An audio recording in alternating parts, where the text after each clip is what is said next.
Welcome back, everybody. It's your time to EdUp on the EdUp Experience podcast, where we make education your business. Dr. Joe Salustio here with you again and again and again and again and again, 400-something times. By the time this comes out, 450 times, who knows? But many times, that's for sure.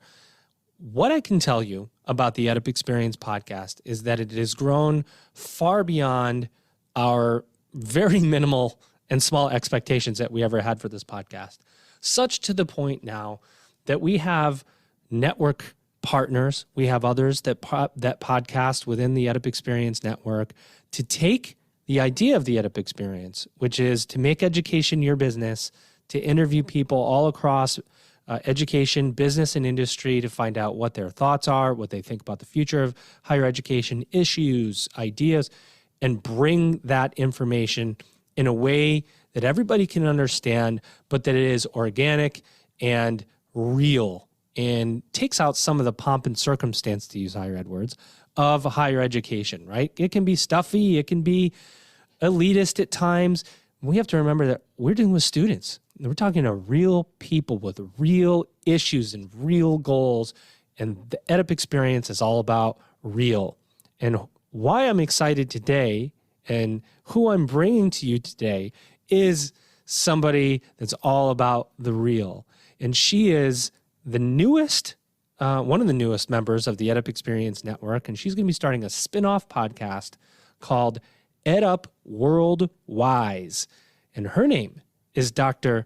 Rajika Bhandari. And here she is. Rajika, how are you?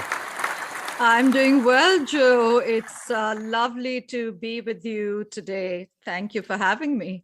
You know, one thing I've realized is you have to be a little bit out of your mind to start a podcast because it's a lot of work. So you gotta be a little crazy to do it. So tell me why you have worked with Elvin and myself and why you wanted to start up EdUp World Wise, why it's important to the community and in the global community, and what are some of the things that you hope to cover?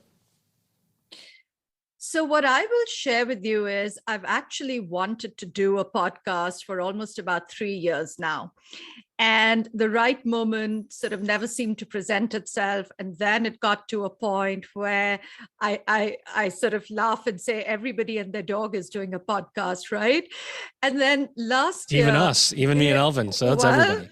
You guys are the leader of the pack. So you're leading the pack with your incredibly successful podcast. But, last year when I was finally sort of in a place professionally and personally where I felt do a podcast and sort of air my views on certain things.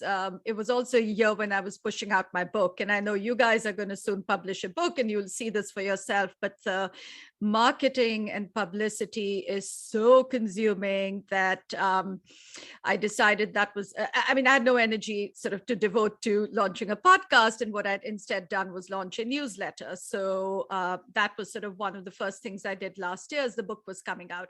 But the idea of the podcast remained at the back of my mind. I will share that I am a huge consumer of podcasts. So I've been listening to podcasts a lot over the past several years.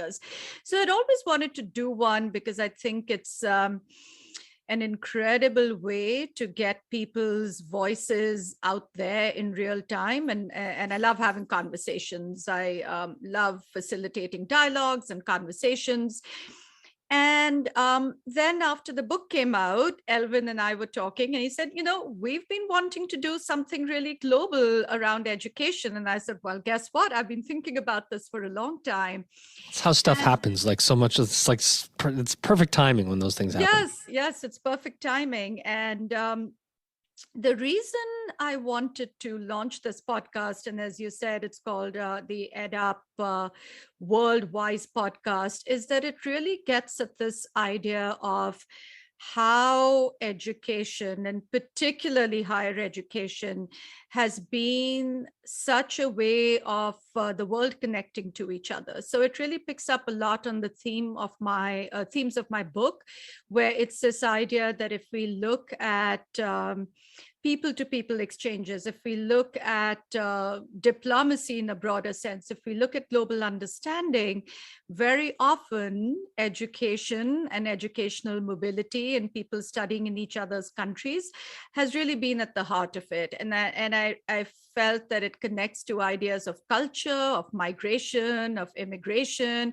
and that those stories are not often being told. And so, yeah, I felt there was still room for yet another podcast, but hopefully one that's adding a new and different element to some of the other conversations around education. Talk about your background in higher education a little bit. Give our audience an idea of where you're coming from, some of the experiences you've had, maybe the work that you've done, and why that work and why your background is so perfectly suited for EdUp World Wise and a globally focused higher ed podcast. So I am a social scientist by training. And so from the time of my graduate school days, I was very focused on the idea of education within the context of global development, and really became interested in this idea of how countries, particularly in the global south, or what we might still call developing countries, are really leveraging education, particularly women's education, to achieve broader development goals. And then some years later, due to sort of a shift in circumstances, I found myself entering what we know as the field of international higher education or international education when I moved to New York in, this was about 17 or 18 years ago, in 2006, to join the Institute of International Education, or IIE, and really became immersed in the field of educational exchanges and international education, working for IIE, which is, of course, sort of the largest nonprofit in that space. And my role was really to lead all of the research primarily around international students. And very quickly, I found myself, through my work and my scholarship, immersed in this field of understanding how American colleges and universities are engaging with the rest of the world, and that engagement is primarily through the movements of students and scholars, which really dates back to the 1800s, of scholars coming to American universities, but also looking at exchanges and international partnerships, et cetera.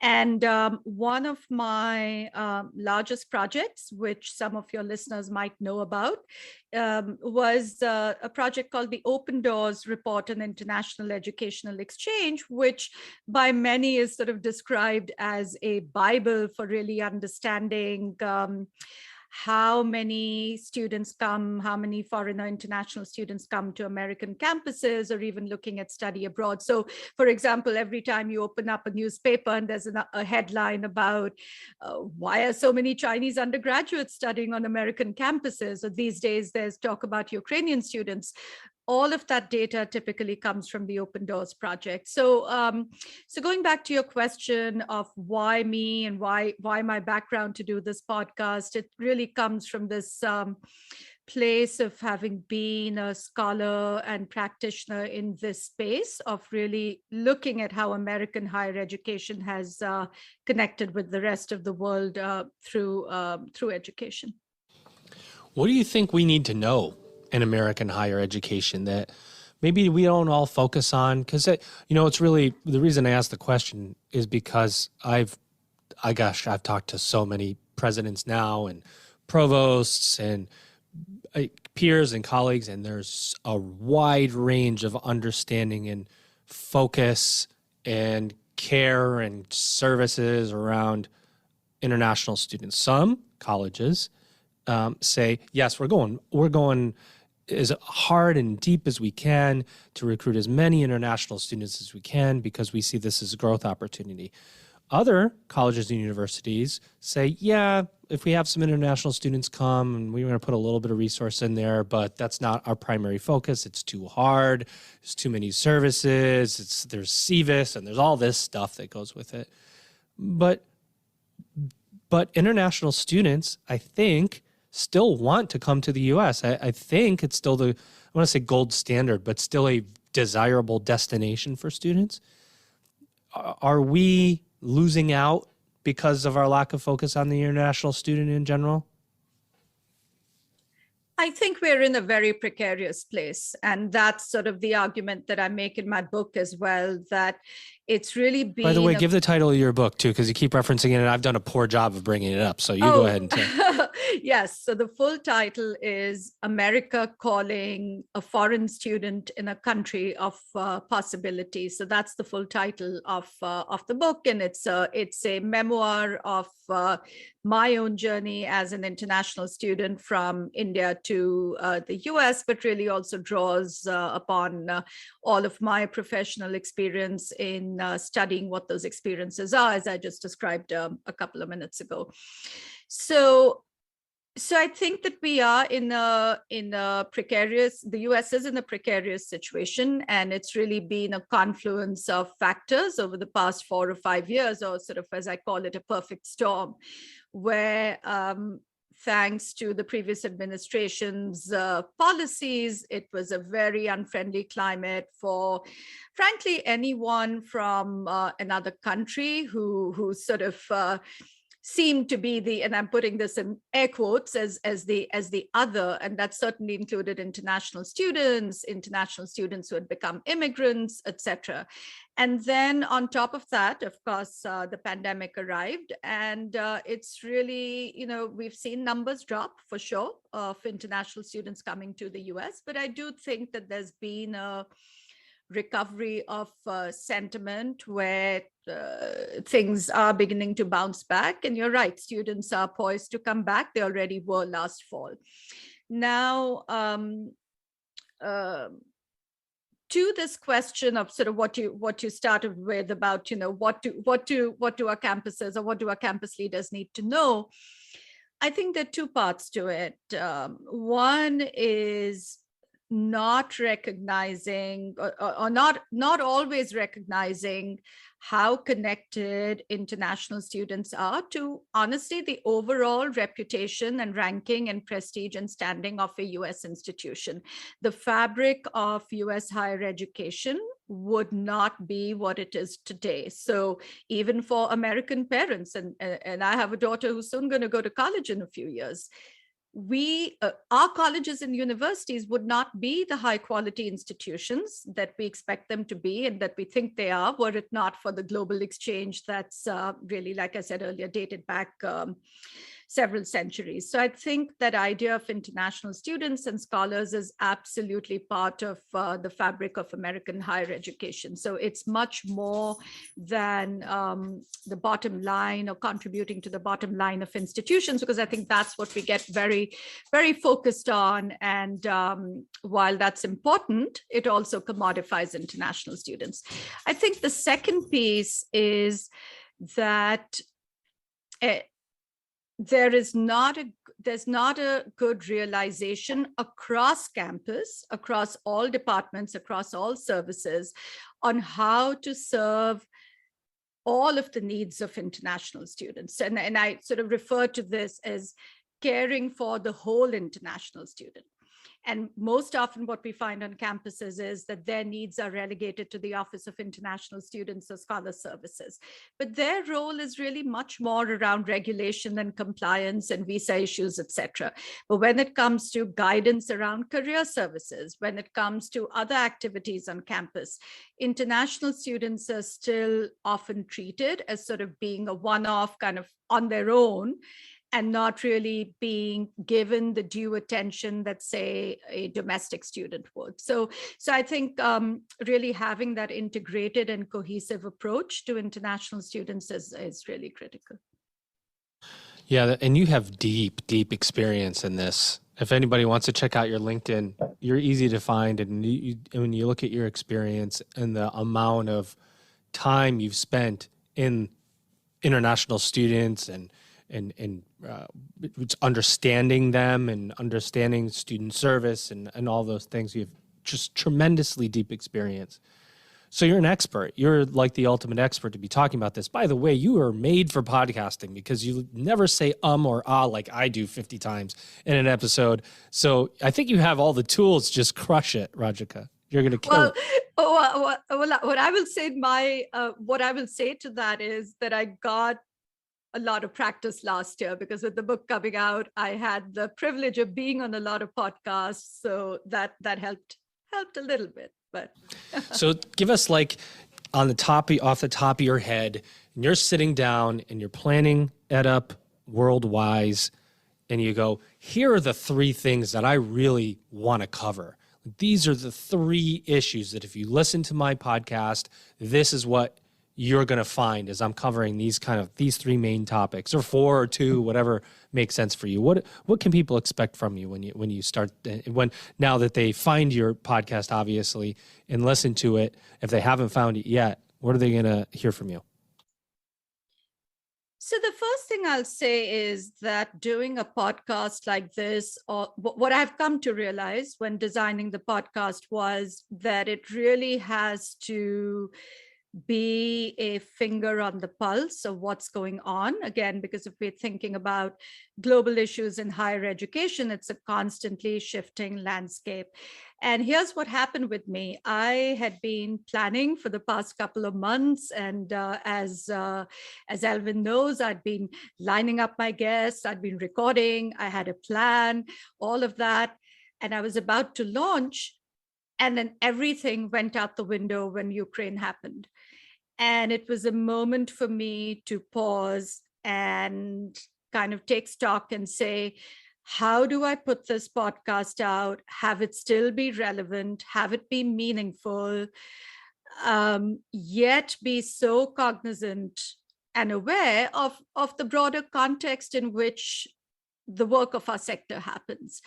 So I had to pivot very quickly. And I'm really pleased to share that the launching episode was indeed about Ukraine. So I think one of the main points is, so I really want the show to be relevant.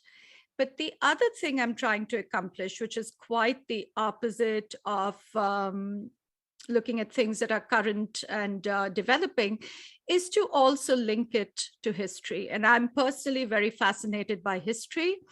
And what I've come to realize over the past couple of years, as I was doing research for my book and other projects, is how important it is to understand our present. We have to understand our past and look at that entire narrative and arc of international engagement that the US has had. So to give you an idea in terms of what are some themes and what are the types of people who have come on, who I'm trying to bring on. So I'm looking at culture. I love culture. It's a personal interest of mine. There'll be a filmmaker on the show who's an award-winning documentary filmmaker who was also a Fulbright scholar. And she's going to be talking about sort of her experience with Fulbright and how it enabled her to do the work that she does. So again, going back to that point, there's that very clear link to education and why exchanges really help us understand the world in different contexts. So that's one example. I'm doing an episode with Lenitra Berger, who's the current president of NAFSA, but our conversation is not going to be just about international education. It's going to also be about books because Lenitra is also an author. So we're going to talk about South Africa and race and art, and indeed the role of international education. So I think it's really that idea of looking at current affairs, current developments, and education really being at the center of it all.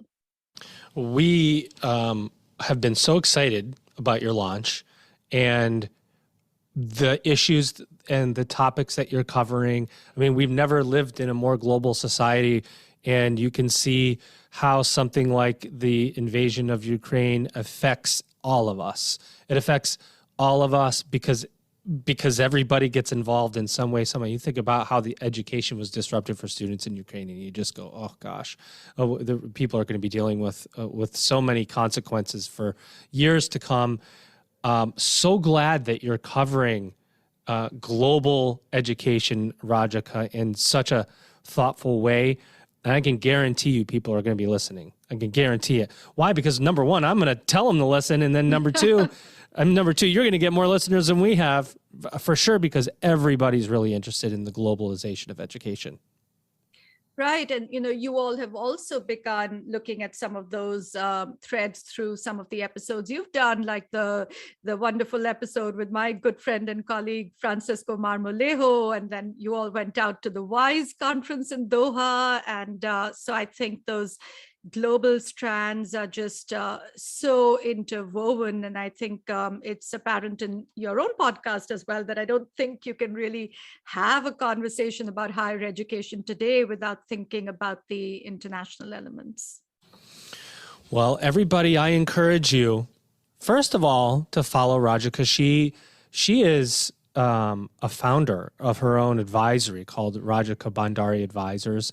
She can help. Right, Rajika, you can help with international understanding, recruitment, service, strategy, Absolutely. all of that kind of stuff. That's in addition to the work that she is doing for the EdUp Experience, a podcast network on her podcast called EdUp World Wise. Rajika, the floor is yours to take us home. What do you want to say to the audience? Wow, that's a big question. What do I want to say? Well, sort of to reiterate what you said, please listen to the podcast, subscribe to it. So subscribing is really, really important as opposed to just listening. I hope you'll engage with it. Read my book.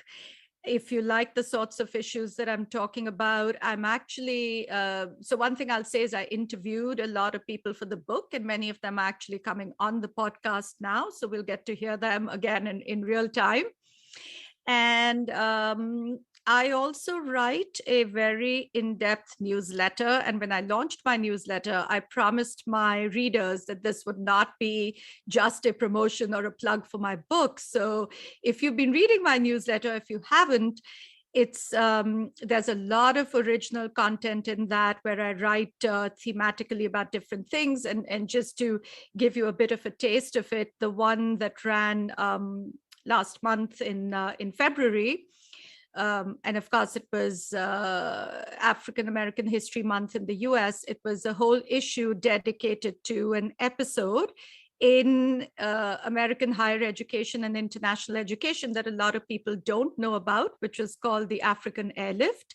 And it was actually an episode where a period of time that brought the senior Barack Obama to the US as part of the African Airlift. And it's something that a lot of people don't know about. So that's a little bit of a teaser that if you like hearing about things like this, for sure, sign up for my newsletter. And I hope you'll be listening to the podcast. There you have it, ladies and gentlemen. My guest today, Dr. Rajika Bhandari. Oh, that's not the right. Is that the right one? That's not the right one. That's my game show music. Oh, Rajika, that's my game show music that I get. I was going to give you an applause. There it is. Here comes the applause. Ladies and gentlemen, you've just EdUp'd. The EdUp Experience podcast, where we make education your business. Hey, everybody, head over to www.edupexperience.com. Our website, where you're going to find all of the episodes that we've recorded categorized so that you can ensure that you're spending your time listening to the podcasts that are most important to you. You're going to see the reviews of our podcasts, the shows in our network, our partners, and a section on starter episodes. If you're new to the EdUp Experience, listen to those starter episodes and get a feel for how the podcast has evolved over time and our impact in the world. www.edupexperience.com.